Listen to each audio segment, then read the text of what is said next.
santa, poner todo nuestro ser delante de ti para adorarte, Jesús. Tenemos toda nuestra mente para prestar toda nuestra atención a ti, Señor. Tenemos nuestro cuerpo con que puede estar cansado, no quizás a lo mejor levantarse hoy de la cama, pero lo trajimos aquí. También, Señor, para que reciba de tu gracia y de tu misericordia, Señor, y que nuestro espíritu, que también está anheloso, está deseoso, Señor, por conectarse contigo, Señor, por ser fortalecidos, esté afinado siempre, Señor, en tu palabra. Padre, danos a toda la dicha, cada quien en su posición donde se encuentra hoy, Señor, de ser bendecido por ti, Señor. Gracias, Jesús. Amén. Vamos a Efesios capítulo 1, versículo 3. Creo que con este vamos a cerrar lo que es el tema de la bendición y la maldición. La semana pasada, pues usted pudo venir, escuche el mensaje por el canal de YouTube. Gracias a Dios tenemos esa bendición acá en el ministerio, donde abordamos sobre todo el tema de las famosas maldiciones generacionales, que hoy es una de las doctrinas pilares en muchos círculos evangélicos. Y vimos a la luz de la Escritura lo que realmente dice de una forma integral y completa sobre este tema, porque lamentablemente, como ya lo dije la semana pasada, es un tema que está incompleto, pero lo enseña como que si estuviese completo.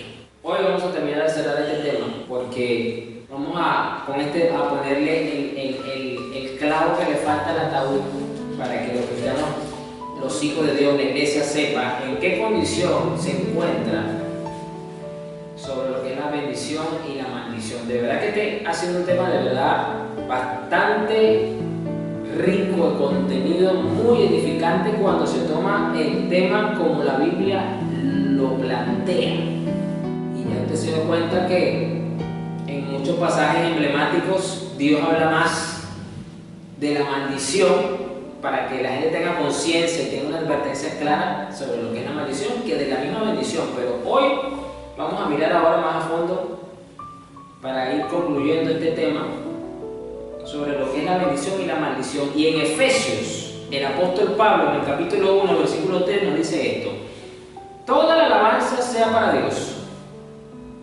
el Padre de nuestro Señor Jesucristo, quien nos ha bendecido con toda clase de bendiciones espirituales en los lugares celestiales. ¿Por qué? Porque estamos unidos a Cristo.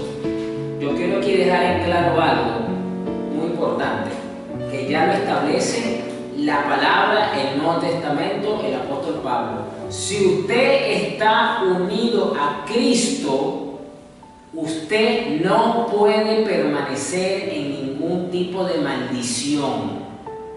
Y aquí voy a meter las supuestas maldiciones generacionales otra vez, porque ya lo leí, pero voy a aprovechar para mencionarlas. No es posible, si usted está unido a Cristo, estar bajo un estado de maldición. Eso no es bíblico, eso no es correcto afirmarlo, ni creerlo, ni enseñarlo. El apóstol Pablo aquí es muy claro y es muy enfático con esto. La condición, el estado en la que se encuentra una persona cuando está unida a Cristo es de bendición. Lo que pasa, como ya lo he dicho anteriormente, que lamentablemente solo quieren definir la bendición o el estado bendito a nivel material. Pero eso no es precisamente solamente lo que implica estar bendito. Sabemos que Dios bendice a nivel material, pero eso es una porción de la torta nada más. Eso es una partecita. Lo que pasa es que esa es la que la mayoría busca. ¿Por qué? Porque quieren comodidades, quieren un status quo, quieren facilidades de vida en este plano, en esta tierra. Y no está nada mal tenerla. Si Dios te la da, disfrútela, bendígala. Pero ese no debe ser nuestro objetivo de vida. Porque entonces, ¿dónde está la diferencia con la gente allá afuera? La gente allá afuera anda buscando lo mismo. La gente allá afuera anda buscando comodidad de vida. La gente allá afuera anda buscando la manera de obtener cosas materiales. Entonces, ¿qué nos diferencia a nosotros de ellos? Que nosotros lo estamos buscando de una forma y ellos lo están buscando de otra. No puede ser esa lo que nos diferencia de la gente que no está en Cristo. Porque entonces, a fin de cuentas, entonces, ¿para qué vale estar bendito y estar maldito? Porque allá afuera muchos están malditos porque no están unidos a Cristo, como lo dice el apóstol Pablo, pero tienen muchas cosas que los que están aquí adentro supuestamente están buscando. Entonces no importa si tú estás bendito o maldito, contarle que tú logres las cosas materiales. Eso debería poner a reflexionar a la iglesia. punto acá que se deja muy claro es el estado en tiempo presente y en un tiempo pasado continuo también, porque aquí dice, a ver, lo voy a poner un poquito más arriba, quien los ha bendecido. Eso es un estado presente y un estado pasado continuo. O sea, no dice quien nos bendecirá en estado futuro, no dice eso. Tampoco dice quizás nos bendiga, como que dándonos una falsa esperanza o una probabilidad media 50 y 50. No. Aquí está hablando de un estado presente, número uno. Pero que ese estado presente es porque es un pasado continuo, o sea, ya nos bendijo en Cristo. Usted y yo estamos benditos. Eso es lo que usted tiene que creer. Eso es lo que usted tiene que enseñar. Usted no puede aceptar menos que eso. ¿Cómo yo voy a aceptar que un predicador me venga a mí a decir que yo estoy maldito? Por culpa de un familiar que a lo mejor no, se perdió, no sé, un tatarabuelo mío, yo no lo conocí, X. Y vivió una vida impía. Y por culpa de ellos voy a estar maldito. Entonces, esto es importante porque esto es lo que establece el apóstol a la iglesia. Esto es lo que el Espíritu Santo inspiró a escribir el apóstol Pablo para que quede perpetuamente establecido como doctrina apostólica y es el fundamento de la iglesia. Yo no puedo venir entonces a trastocar o a tergiversar el fundamento de la iglesia. Eso es un punto que vamos a ver más adelante. Otra cosa, ¿por qué entonces yo debo bendecir? Porque yo debo alabar, porque yo debo de tener una actitud de agradecimiento, porque ya yo estoy bendito. Lo dice el apóstol Pablo, toda la alabanza sea para Dios, el Padre de nuestro Señor Jesucristo. ¿Y por qué el apóstol Pablo lo bendice? Y te recuerdo que el apóstol Pablo, cuando escribió la epístola a los Efesios, no estaba gozando económicamente, no estaba cómodo materialmente hablando. No estaba siendo perseguido por precisamente predicar el Evangelio. Y él dice aquí, toda la alabanza sea para Dios. Usted y yo tenemos que ser agradecidos, tenemos que darle la gloria y la gracia a Dios porque nos bendice, nos continúa bendiciendo y ya fuimos benditos en Cristo. ¿Por qué entonces yo tengo que vivir una vida amargada, acongojada, triste, decaído? Porque supuestamente Él no estamos benditos. ¿Quién le dijo a usted eso? Usted está bendito. Dele la gracia. ¿Usted quiere tener motivos para agradecer a Dios? Más. Otro más de lo que ya muchos ya tenemos. Dele la gloria todos los días a Dios porque usted está bendito en Cristo. Usted está bendita en Cristo. Por Cristo es que usted está bendito. Quien nos bendijo con toda clase de bendiciones espirituales en los lugares celestiales. Y aquí me gusta porque parece algo redundante y a veces parece innecesario, pero yo entiendo el apóstol Pablo cuando a veces hay que aclarar cosas que pareciera que estuvieran sobreentendidas, pero no lo están. ¿Por qué? Porque el hecho de que el apóstol Pablo diga acá con todas bendiciones espirituales es porque precisamente la esencia misma de la bendición de Dios pasa primero por el plano espiritual.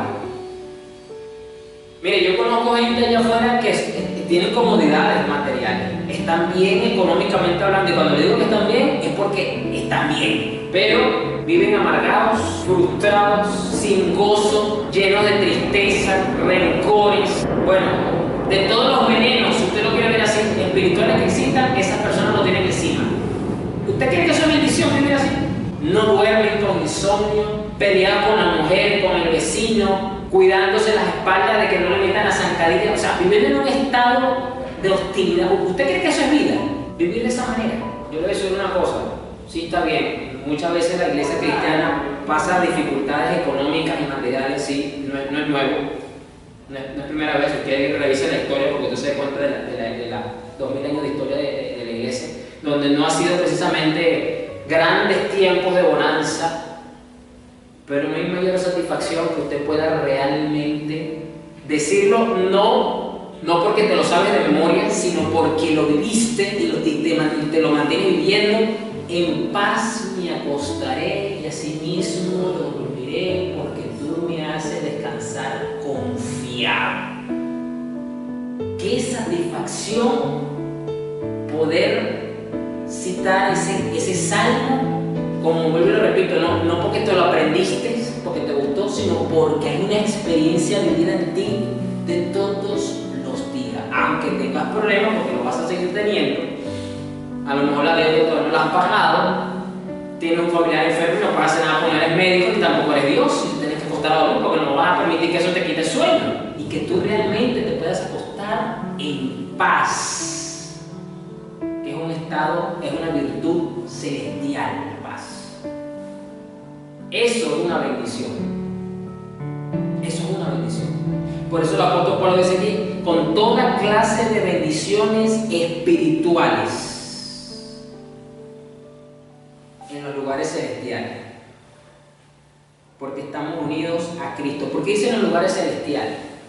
Porque cualquier cosa que usted obtenga de este mundo es temporal y pasajero. Usted hoy se puede, voy a poner un supuesto ejemplo, usted se puede ganar la lotería, en este caso el Perú es la Tinca, la lotería que más dinero da al ganador. En Venezuela no sé si ya será aquí Notachi o no sé qué otra lotería existe. Pero todo ese dinero que te van a pagar, así como un día te lo ganaste, al día siguiente lo puedes perder. Haces un mal negocio y lo perdiste. Te roban, te secuestran, que sé, X, perdiste. Lo que de este mundo viene, este mundo se va porque es temporal y pasajero. Entonces también es algo irónico que la gente se mata buscando las cosas, y esto, y lo otro, y de un día para otro lo pueden perder.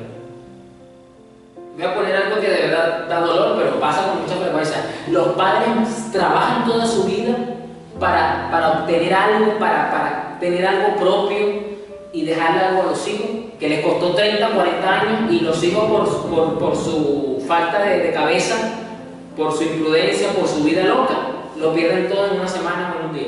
Eso es frustrante, ¿sabes? Y es irónico, que los padres se mataron para obtener algo y los hijos lo botan rapidito. Porque es de este mundo. Yo conozco un caso así, de una familia cercana, que estuvo cercana a nosotros por un buen tiempo. El padre, pues, buen abogado, tenía una buena posición, buenas casas, con su esfuerzo, con su trabajo, y se lo dejó todo a su único hijo con esa relación. Le dejó una cuenta en dólares, una buena cuenta en dólares, y el hijo, a la vuelta de un año, perdió todo lo que el padre le dejó para nosotros. Se comió los reales, la casa la remató y todo. Prácticamente lo que al papá le costó una vida entera, el hijo a la vuelta de un año lo hizo salir agua, como dice mi abuela. ¿De qué vale entonces? Y vuelvo y le repito, si a usted Dios lo bendice con las cosas materiales, disfrútela, bendiga a otros si puede, pero no ponga sus ojos allí, porque eso es de este mundo. Y las cosas de este mundo son pasajeras. Por eso Dios dice en lugares celestiales. ¿Por qué? Porque lo que es celestial es eterno, permanece, está por encima de lo terrenal. Por eso esto es una enorme bendición. Por eso usted se puede acostar a dormir y se puede levantar en paz, porque la paz no es de este mundo. Cristo dijo, yo doy la paz, pero no doy la paz como la de este mundo. ¿Cómo da la paz a este mundo? Que este mundo te dice, bueno, pégate la lotería y todos sus problemas se te solucionan. Vas a poder vivir tranquilo porque tienes dinero hasta para regalar. Mentira. Es falso. Es falso. Por eso dice en los lugares celestiales, porque es una bendición que sobrepasa. La verdadera bendición de Dios sobrepasa el plano material. Y eso es una condición en la que estamos, un estado que se materializa muchas veces. Ojo, pero la verdadera bendición de Dios es un estado espiritual. Vamos ahora al Evangelio de Juan, capítulo 1, versículo 16. Juan 1, 16. Me gusta como dice la NTV acá. Juan 1, 16 está hablando de Cristo. Y luego en la parte 16 dice: de su abundancia todos hemos recibido una bendición inmerecida tras otra. Yo sé que la Reina Valera y otras versiones que más usan dice: porque de su plenitud tomamos todos y gracia sobre gracia. Pero por eso me gusta esta versión, porque dice: de su abundancia todos hemos recibido una bendición inmerecida tras otra. La gracia de Dios es una bendición porque es un regalo inmerecido que nos salva y nos sostiene. Yo quiero que usted entienda algo que lamentablemente a veces no, la iglesia le han enseñado y asume la salvación simplemente como el hecho de escapar del infierno y de la condenación y tener el cielo seguro cuando te mueras. De esa forma resumida y simple es la palabra que estoy buscando. La iglesia asume lo que es la salvación, pero desde el punto de vista del Evangelio, la salvación no es simplemente escapar de la condenación eterna y tener vida eterna. Va por el hecho de que usted y yo podamos tener una relación íntima, cercana, genuina con el Padre Celestial. Esa es la mayor bendición que usted puede tener. Es que usted pueda acercarse a Dios todos los días, en cualquier momento, las 24 horas del día, los 7 días del año, en cualquier condición en la que usted se encuentre, y decir, Padre, y que el Padre se incline a escucharte. Eso es una bendición, definitivamente, porque los que están allá afuera no lo tienen. Eso es una bendición.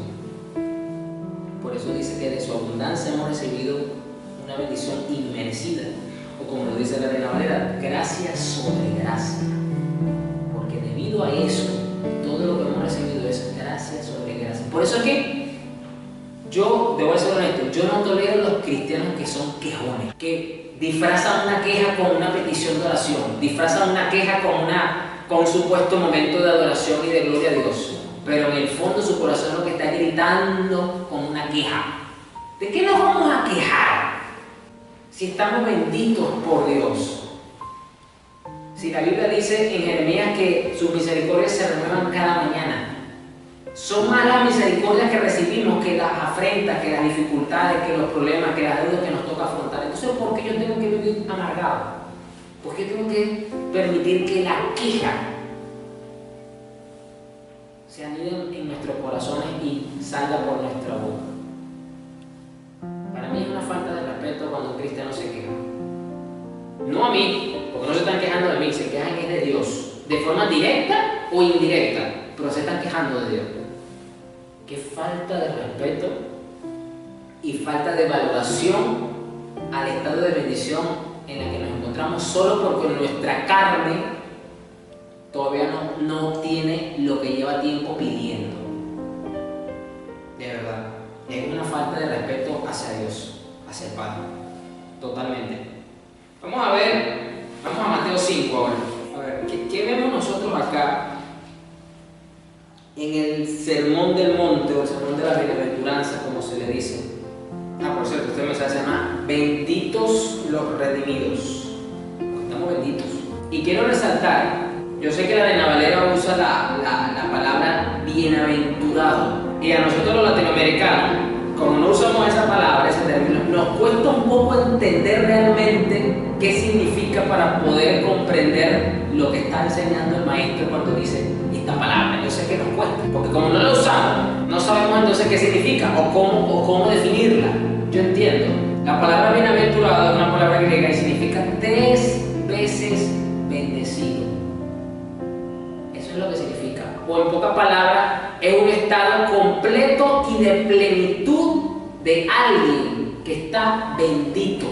En pocas palabras, miren cómo lo dice la NTV, que es la que yo estoy leyendo. Dios bendice a los que son pobres en espíritu y se dan cuenta de la necesidad que tienen de Él.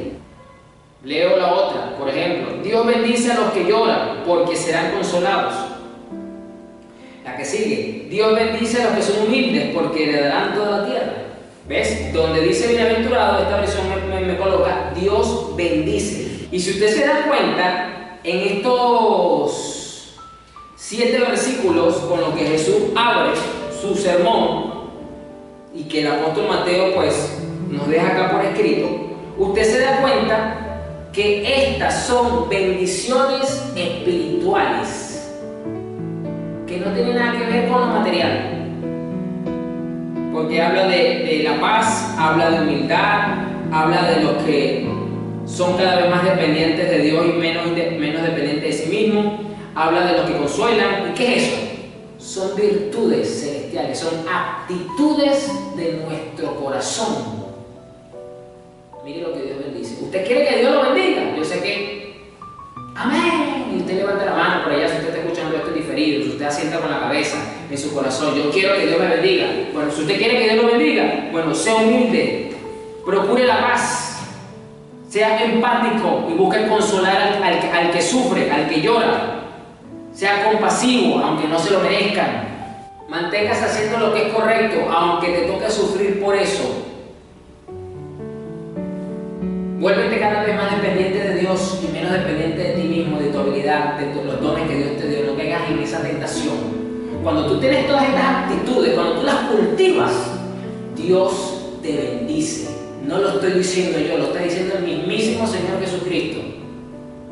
Usted no solamente tiene que orar, ahora aquí se lo voy a poner así, porque todos oramos, Señor, bendíceme, Padre, ten misericordia de mi vida, bendíceme. Está bien, usted ora, usted puede orar, usted tiene que, y yo sé que usted ora así, pero también la palabra de Dios dice en Santiago que la fe sin obra es muerta. Usted ora para que Dios lo bendiga. Claro, pastor, yo tengo que trabajar, porque también la palabra dice que el que no trabaje, que no coma. Sí, pero espérate, de nada te vale trabajar haciendo caso a lo que el apóstol Pablo dice, porque es el apóstol Pablo que dice eso, si tú no sazonas, voy a usar este término, tu trabajo con estas virtudes que están aquí. Si tú no haces tu trabajo con humildad, si tú no haces tu trabajo con compasión, si tú no haces tu trabajo procurando hacer lo que es correcto, aunque eso te cueste, si tú no haces tu trabajo con un corazón puro, si tú no haces tu trabajo sin depender de tu habilidad para hacerlo bien, sino confiando en Dios y en su independencia, Dios no te va a bendecir, no vas a tener una bendición completa. Ay, pastor, pero yo no lo había visto así. No es que no lo había visto así, yo sé que no lo había visto así. Porque aquí es una promesa, es una certeza, es la palabra que estoy buscando. Que mi Señor Jesús dice, usted quiere ser bendito, aquí está. Usted quiere ver materializada la bendición, complemente, manifieste estas virtudes, trabaje a favor de esto, y la bendición de Dios, que es la que enriquece y no añade tristeza con ella, te va a alcanzar y te va a bendecir. ¿Cómo comenzamos unas cuantas prédicas atrás de Deuteronomio 28? Si escuchares atentamente la voz de Jehová tu Dios y pusieres por obra mis mandamientos. ¿Qué es esto? ¿Esto es algo opcional? ¿Mateo 5? ¿O es un mandamiento? Esto es un mandamiento. Dios quiere que seas humilde, Dios quiere que seas compasivo, Dios quiere que hagas lo bueno que te cueste, Dios quiere que seas un pobre en espíritu. Dios bendice a los que tienen hambre y sed de justicia. Dios quiere que tengas hambre y sed de justicia. Esto es un mandato, esto no es algo opcional de mi Señor. Ya usted se da cuenta cómo se conecta Deuteronomio 28 con Mateo 5, ¿no? Aquí está. Procuras poner por obra mi palabra. Dios quiere que tengas hambre y sed. Es un mandato. Dios te va a bendecir. Pastor, que yo usted no acaba de decir en Efesios 1 como comenzó que ya estamos benditos. Sí, ese es el estado en el que nos encontramos. Estamos benditos. Ahora, ¿usted quiere que esto se materialice? Aquí está. La fe sin obra es muerta. Oren para que Dios nos bendiga y ponga en práctica la fe que usted dice que tiene. Aquí está. En tu trabajo, sé compasivo con el compañero. Pastor, pero es que usted no conoce cómo son mis compañeros. Esa gente lo que provoca es echarle candela, porque eso no sirve. Precisamente como eso no sirve, ahí es que tú tienes que ser luz en medio de las tinieblas. Ahí es que tú tienes que ser sal. Ahí. Con los que no se lo merecen, porque te recuerdo que la salvación es por gracia, no es porque se lo merezcan, porque tú no hiciste nada para que Dios te salvara. Igualmente Dios puede hacer lo mismo con esa gente. ¿Y a quién tú crees que Dios va a usar? ¿A quién tú crees? Lo que pasa es que, mira, nosotros los cristianos, esta carne evangélica, esta carne que usted y yo tenemos, es tan sinvergüenza y tan cómoda que muchas veces cuando oramos para que Dios nos use, no lo decimos en ese momento de la oración, pero en el fondo del corazón lo que queremos es que nos use según nuestros términos de esta carne y según las comodidades de esta carne. Queremos predicarle con el que tenemos mayor afinidad, el que se parece a nosotros, el que nos gusta como piensa, el que prácticamente podemos pasar horas porque nos cae bien. Pero ¿y por qué usted cree que nos cuesta a veces empezar a orar y predicarle a aquel que es contrario a nuestra forma de ser? Porque hay mucho choque, porque hay mucho roce, y eso a la carne no le gusta. Pero ahí es donde se ve ahí es donde se ve tu fe, ahí es donde se ve tu madurez, ahí es donde se ve tu carácter cristiano. ¿Por qué? Porque tienes que amar al que te cuesta amar. ¿Y qué es amar? Tenerle paciencia, perseverancia. Oye, pastor, pero es que usted no conoce a fulano, ese jefe mío, es que ese compañero que se queda, pastor, si yo le cuento, no, es que yo no necesito que usted me cuente, yo necesito que usted haga caso a Dios y practique lo que dice aquí. Yo no necesito que usted me eche el cuento, porque usted me eche el cuento, yo lo único que voy a hacer es empatizar contigo y te voy a terminar diciendo lo que ya te estoy diciendo aquí. No te voy a cambiar el consejo de Dios, no puedo cambiarte el consejo de Dios. Lo que voy a hacer es, con escucharte, es ayudarte a que apliques con la sabiduría que Dios me dio el consejo de Dios en ese caso. Eso es todo lo que vas a lograr. No, ¿qué vas a lograr echándome el cuento? Ay, sí, pobrecita, que no es por él, déjalo. No, yo no te puedo decir eso. No te lo puedo decir. No puedo hacerlo. Ok. Vamos a pasar ahora. Primera de Pedro 3:9. Vamos a Primera de Pedro. Primera de Pedro 3:9. Pastor, es que yo quiero que Dios me bendiga. Yo estoy orando para que el Señor me bendiga, para que su bendición se derrame. Bueno, yo te voy a decir cómo vas a hacer para que Dios te bendiga. También, es lo que dice el apóstol Pedro. No paguen mal por mal. No respondan con insultos cuando la gente los insulte. Por el contrario, contesten con ¿qué? Con una bendición.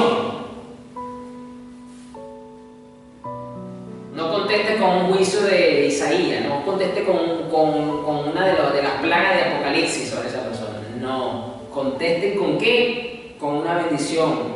¿Y qué dice después? A esto los ha llamado Dios. Cuando tú respondes al llamado que Dios te hizo, y aquí yo no estoy hablando de ministerio, porque a veces cuando uno usa esta frase o la escucha en alguna prédica, la gente ya lo asocia con los 5 ministerios. No. El llamado de Dios a todos los cristianos es a bendecir y a contestar con bendición sin importar lo que nos toque sufrir a nosotros. Aquí está. A esto los ha llamado Dios. ¿Y qué dice? ¿Cuál es la garantía? ¿Cuál es el resultado? No es una promesa vacía. No es una probabilidad que a lo mejor no se va a cumplir. No. Hay una certeza. ¿Cuál es? Y Él los bendecirá por hacerlo. ¿Cómo nos va a bendecir? ¿Cuándo nos va a bendecir? ¿En qué momento nos va a bendecir?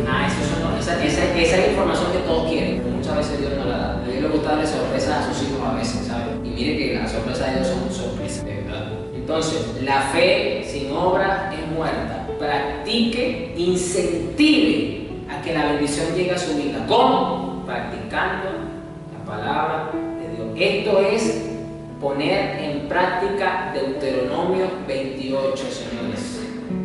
Capítulo que ya lo vimos y que a tantos cristianos les gustan y que se lo saben hasta de memoria y hasta lo deben de tener pegado, porque sí conozco varios, lo tienen pegado en el fondo de la computadora, lo tienen pegado en una tablita en la nevera, porque habla de la bendición, pero no les han explicado, no se han dado cuenta cómo funciona esa parte. Aquí está, esto es Deuteronomio 28. Bueno, y si usted lo pega con el versículo 8, para que usted tenga más completo el mensaje, dice, por último, todos deben ser del mismo parecer, es decir, tengan todos la misma actitud. Compadézcanse unos de otros, ámense como hermanos y hermanas, sean de buen corazón y mantengan una actitud humilde. No paguen mal por mal, no respondan con insultos cuando la gente los insulte. Ahí está. Por el contrario, contesten con una bendición. A esto los ha llamado Dios y Él los bendecirá por hacerlo. Aunque tu carne, cuando tú sientas las ganas de insultar, es más, voy a ir más allá porque este caso que voy a decir me pasa a mí. Yo no soy de insultar ya, pero esta carne que está aquí, ¿Cómo le encanta responder con ironía y con sarcasmo? Eso tampoco está bien. Porque eso es una forma de burla. Y Dios no se agrada cuando usted se burla de otro. Yo lo reconozco. ¿Y qué es lo que hago yo a veces entonces? Prefiero quedarme callado. Prefiero ignorar. Prefiero seguir de largo. Porque si yo abro la boca, si yo permito que esta carne hable, se va a poner sarcástica e irónica. Y eso es una forma de burla. Y hasta cierto punto hay orgullo en eso. Porque esa burla viene con ínfulas de pretender ser superior a esa persona. Y todo tipo de orgullo es pecado. Y a Dios no le gusta el orgullo, a Dios le gusta el orgullo. Entonces, ¿qué hago yo? Como yo conozco esta carne, como yo conozco, yo prefiero quieta, cállate. Calladito te ve más bonito. No te metas en problemas, no con los hombres, con Dios. Porque los hombres a lo mejor olvidan, pero Dios no olvida. Él olvida cuando tú te arrepientes. Mientras no te arrepientas, ese pecado va a ir presente. Entonces yo prefiero quedarme calladito. Porque yo conozco. Yo me conozco. Ahora, Lucas 6:28. Voy a leer desde el 27. Lucas 6:27. A los que están dispuestos a escuchar. Me gusta esta frase cuando dice esta versión, porque aquí yo veo una vez más Deuteronomio 28, versículo 1. Si escuchares atentamente la voz de Jehová tu Dios para poner por obra estos mandamientos. Y aquí Jesús dice a los que están dispuestos a escuchar. Es exactamente lo mismo, con otras palabras, plasmado de otra forma. Pero la esencia de ambos capítulos, con tantos siglos de diferencia, es la misma. Es una sola esencia. A los que están dispuestos a escuchar, les digo, amen a sus enemigos. ¿Cómo yo voy a amar a mis enemigos? Haciendo el bien a quienes nos odian. ¿Cómo cuesta eso, Dios mío? Yo te voy a poner un caso. ¿Cómo cuesta hacerle el bien a un compañero de trabajo que te vendió como un Judas, que te traicionó y que está confabulado porque él quiere la posición o el sueldo o el beneficio que tú tienes, pero que a él todavía no se lo han dado? Y ya tú te enteraste de lo que hizo él en tu contra. Y la carne está, uy, pero qué tipo tan falsa. Pero lo tienes que amar. ¿Y cómo lo vas a amar? Haciéndole el bien. Dios mío, ¿cómo cuesta eso? Pero voy a ir más allá. Lo que no cuesta no es tanto hacerle el bien. Lo que cuesta es lo que dice el versículo 28, que es donde yo quiero llegar. Bendigan a quienes los maldicen. Y aquí viene esta parte. Oren por aquellos que los lastiman. Eso nos lastima el corazón cuando tú te enteras de esa actitud que hizo esa persona en tu contra. Eso te lastima el corazón. Y que Dios me diga a mí que yo tengo que orar por esa persona. Y yo te voy a decir una cosa, no es que vas a orar de forma, para salir del paso. Bueno, Señor, ten misericordia de su vida porque mira que es un pecador y Él te necesita. Amén. Ya, no. Esa no es la manera que el Señor quiere que tú ores por ese compañero, por esa persona que te hizo mal y que tienes que hacer el bien. Dios quiere que tú ores por esa persona con el compromiso, con la pasión, con la fuerza como la que oras por tu hijo, por tu pareja, por tu familiar que está enfermo. Uy, eso sí cuesta ya. Ay, Dios mío. ¿Por qué? Porque tú sabes que ahí usted le mete corazón. Usted llora, usted gime, usted hasta ayuna, usted hasta hace vigilia por ese familiar, por esa persona cercana a usted. Así Dios quiere que ores por ese enemigo, por ese traidor, por esa persona que te hizo mal. Eso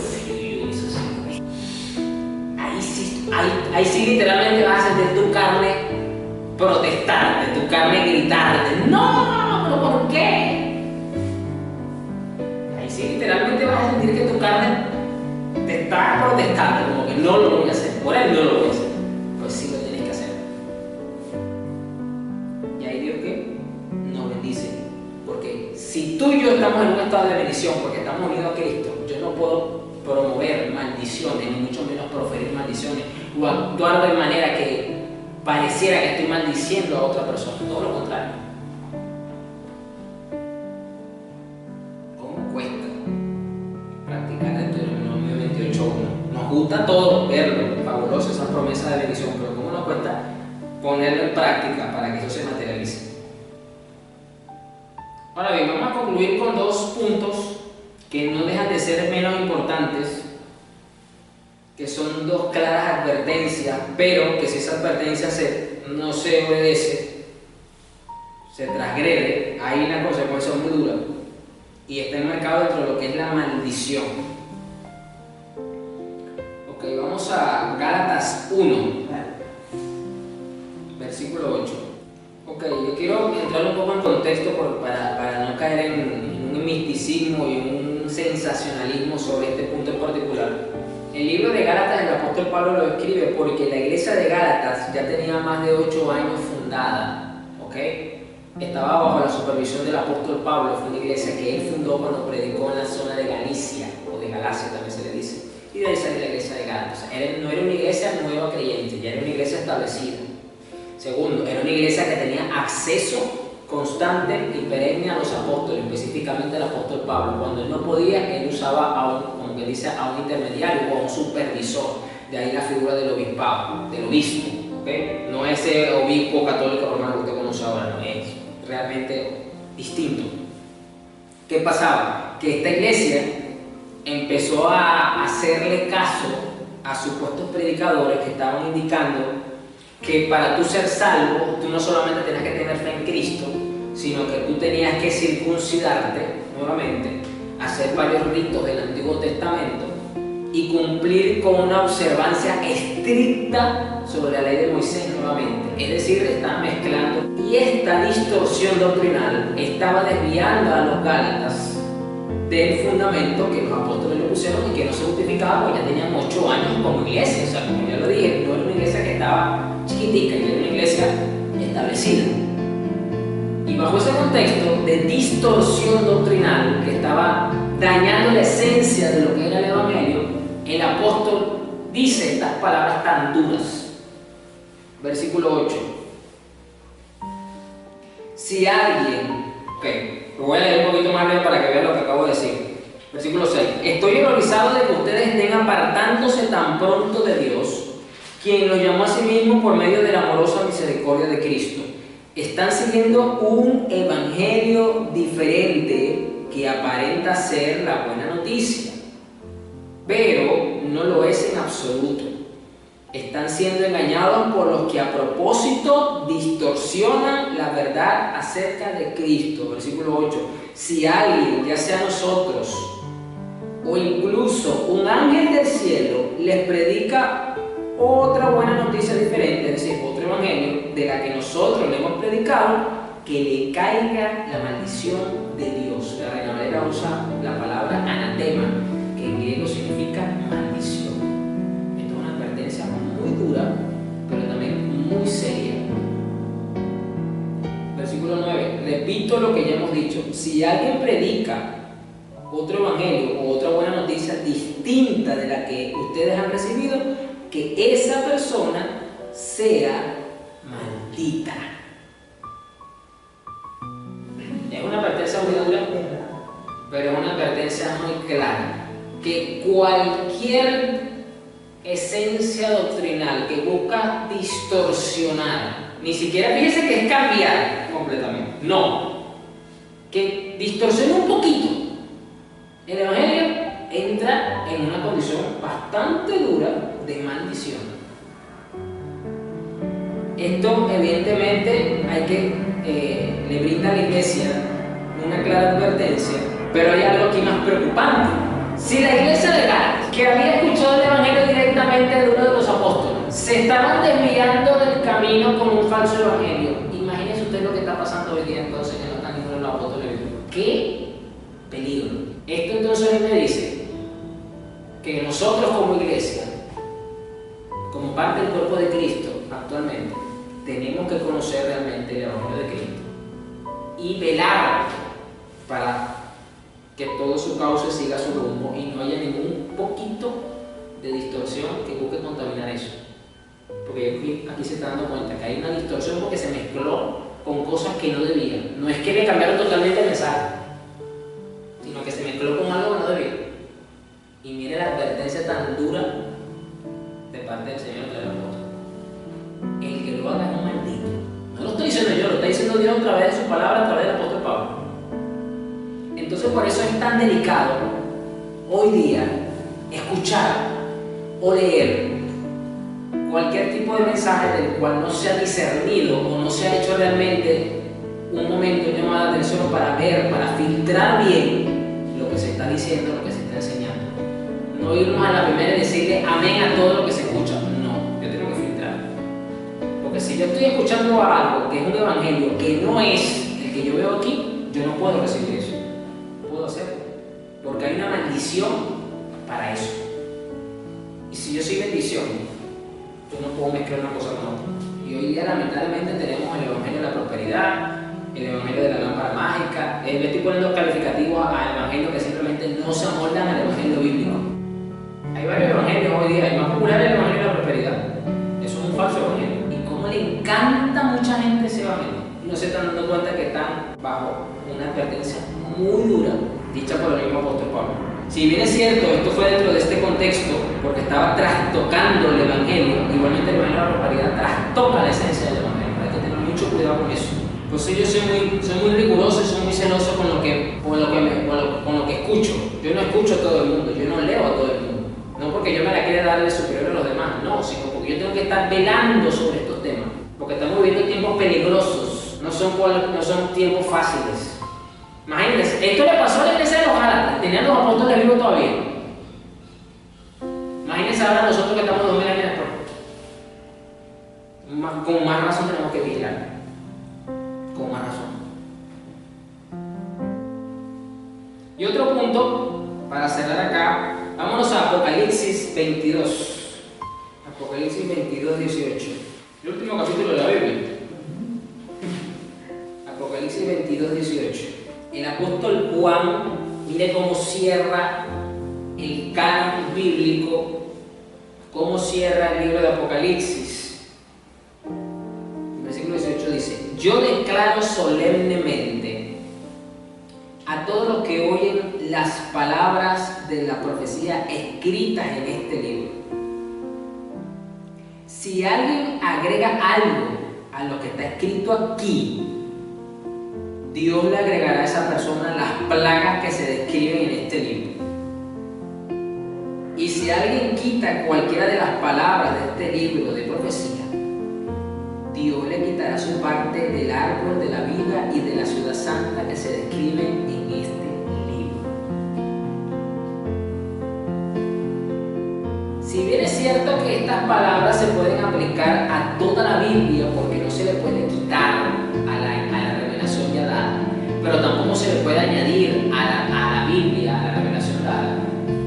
Es cierto que en el contexto inmediato esta clara advertencia de maldición fue establecida sobre el libro de Apocalipsis, dando esto que este libro es un libro profético muy relevante e importante y que se ha distorsionado mucho a lo largo del tiempo por la poca interpretación correcta que tiene, porque como es un libro lleno de tantos símbolos, muchas veces cuesta entender y comprender todos estos símbolos para saber exactamente qué es lo que quiere decir este mensaje. Pero en términos general, la Biblia no necesita una nueva revelación. La Biblia no necesita tampoco ni quitarle ni añadirle una nueva revelación, porque ya lo que era necesario para nuestra salvación, nuestra relación con Dios, ya fue dado. Por lo tanto, nadie puede añadirle. Y tenemos que aceptarla completamente, conforme Dios nos la dio. Es un libro que Dios nos la dio en 1500 años por más de 40 autores que no se conocían entre sí, para darnos esta inspiración, para darnos esta hermosa revelación. Así que esto no es porque son una advertencia, sí es verdad, pero tenemos que, por eso para nosotros la Biblia es un libro sagrado, primeramente porque nos la dio, y segundo porque hay consecuencias muy serias cuando se busca trastocar o distorsionar. Pobrecito aquellos que andan por ahí creando una Biblia para gays, que están buscando precisamente cambiar aquellos pasajes donde Dios condena esta práctica para que sea más aceptado por la iglesia. Pues evidentemente la iglesia del Señor no va a aceptar ese tipo de versiones bíblicas, porque eso es una es una clara distorsión. Y por eso digo pobrecito, porque le están quitando a la Biblia. Y mire lo que dice aquí la misma Biblia, el mismo Señor, va a ser maldito. Y aquí dice que le caigan las plagas. Y cuando uno dice plaga, uno se remonta a las plagas de Egipto, ¿no? Porque literalmente ahí se usa la palabra plaga. Pero aquí lo que quiere decir es que le caiga la condenación, que le caiga el juicio de Dios a esa persona. Que no es poca cosa tampoco, ojo con eso, no es poca cosa. Y en la Biblia mire que hay bastantes ejemplos donde Dios castigó duramente a diferentes momentos naciones, personas, reyes, profetas, etc. Eso es lo que quiere decir aquí cuando dice que le caigan las plagas. Es decir, que le caiga el juicio divino a esa persona. Pobrecito a ese editorial que anda haciendo esa... Eso solamente por nomás uno de unos cuantos que he visto por allí. Están intentando hacer que el mensaje de Dios se amolde al hombre. No, es el hombre que se tiene que amoldar a Dios. Así que vamos a orar. Yo espero que con esto quedemos entendido entonces que estamos benditos por Dios. Que usted sabe lo que tiene que hacer para poner en práctica esa bendición y que eso se materialice.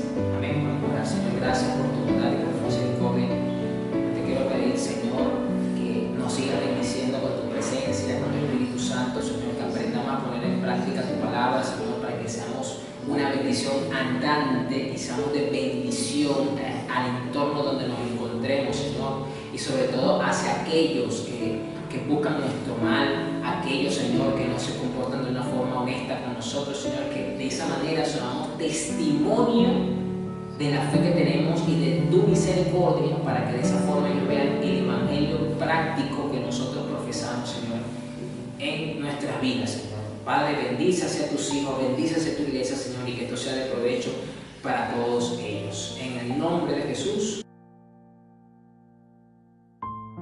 Hay cosas que ningún maestro puede enseñar, ni en el colegio, ni en una pantalla. Nuestros hijos crecen entre pantallas, pero necesitan escuchar sobre el amor de Dios. Aún hay tiempo. Con minutos al día, puedes sembrar algo eterno. Semillitas de Fe te ayuda a guiar a tus hijos con palabras sencillas y momentos de fe. No se trata solo de leer. Se trata de acompañar, amar y formar el corazón. Estar presente, sembrar, confiar. Cada oración juntos deja huella, porque una semilla de fe, cuando se cuida con amor, florece para toda la vida. Y cada pequeña semilla que siembras hoy, crecerá con la luz del cielo. Descárgalo hoy en Kindle y Hotmart.